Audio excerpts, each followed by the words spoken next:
From the title of this video, y'all already know what we talking about. Seven Deadly Sins. I just got done watching the entire series on Netflix from beginning to end. I am now starting the Seven Deadly Sins for Archangel's arc, and that's a whole entire new series, so I'm gonna start that and see how that hit. But with that being said, I want to give you my review, my reaction on the Seven Deadly Sins. All the movies, I watched every single episode. I mean, I watched it from beginning to end. Off rip, it started off popping. It started off hotter than the motherfucker. I mean, that thing was sizzling. Crisco. That joint was hot. I can't deny how hot it was. It was hot. I liked it at the beginning. I'm not gonna lie. But when we got to the middle-ish, it got stale on us. It was a bunch of foolishness going on. Now, I'ma spoil everything if you allow me to. So I'm telling you right now, off the review, make it do what it do. Hop 2, watch it for yourself, and now you're gonna make it through. But listen, what I'm trying to tell you is, my favorite character on the show is Arthur, King Arthur.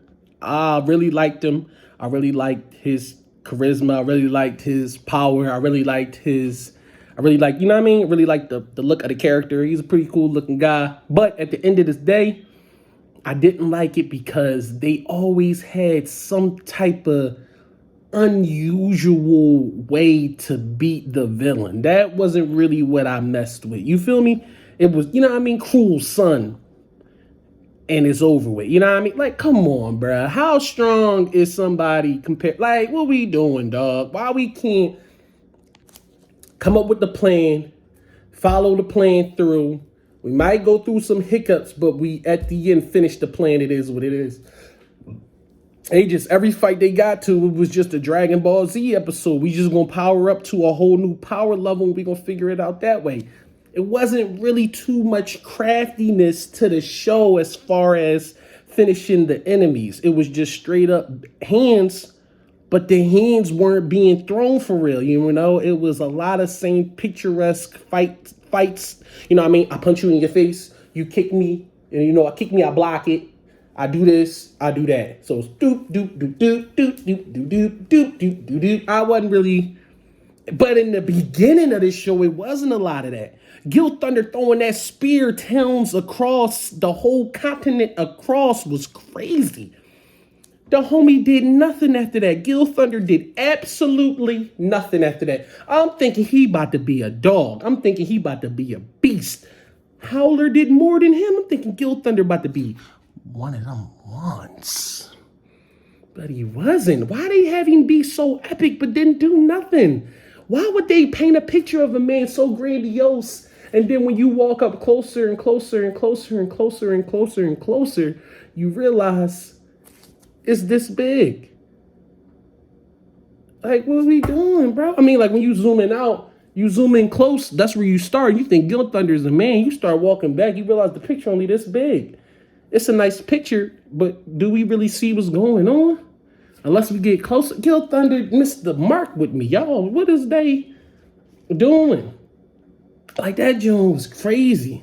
I ain't gonna lie. They painted him to be such a great character, and then they dropped the ball on him throughout the whole show. So that was kind of corny to me. I'm not gonna lie. That really, every time I seen him, I got mad because I've always remembered what he did from the beginning of the show, if you get what I'm saying. So that was crazy. For Chaos to be inside Hawk's mom, what are we doing, bro? Like, it's stuff that be having me like, huh? So from the beginning of the show, for 3,000 years from the get-go, Chaos was inside the pig mom. What? What are we talking about? They fought the Demon King in Purgatory. The pig was able to stop him so that Bond could leave. And Melly, like, what? What are we? Like, the feats of people's power levels wasn't adding up, but you giving us the distinct differences between power levels. That's what kept knocking it down. The only thing that kept me going with the Seven Deadly Sins was that the story was well written.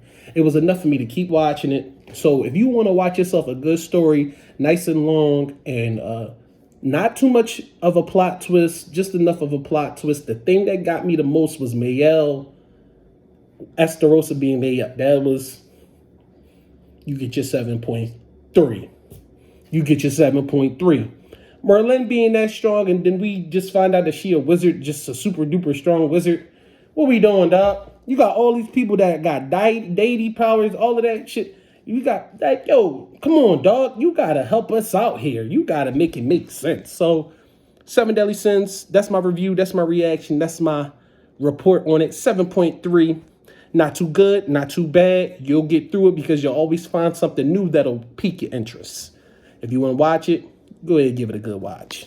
Deuces. Sayonara.